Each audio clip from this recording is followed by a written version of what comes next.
Ngayong huling 2 araw ng pagsusumite ng kandidatura para sa 2025 elections, naghain ng Certificate of Candidacy o COC si Pasay City Mayor Emmy Calixto Rubiano. Kung sakaling manalo ay ito na ang kanyang ikatlong termino bilang alkalde ng Pasay. Isa umano sa kanyang tututukan pang sektor ay ang kalusugan. Marami pa rin po kaming inaayos at talagang ihahandog sa ating mga kababayan sa pamamagitan ng mga pangkalusugang programa. Dahil ngayon po ang mga health centers namin ay inuumpisahan na namin upang ito ay maging super health center.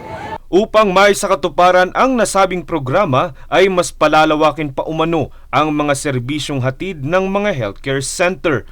Kabilang din ang pagkakaroon ng mga laboratory equipments at karagdagang mga tauhan sa mga ospital at clinics. Mahigpit din umano niyang ipagpapatuloy ang pagsuyod sa mga iligal na operasyon ng pogo sa lungsod.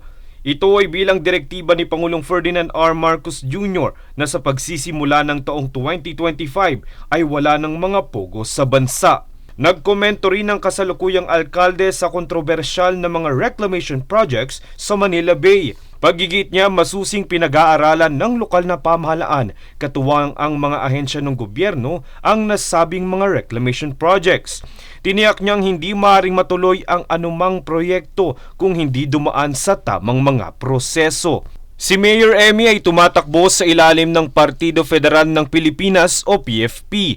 Kasama niyang tatakbo bilang Vice Mayor ang konsehal na si Mark Calixto. Francis Riudique, nag-uulat para sa One Media Network.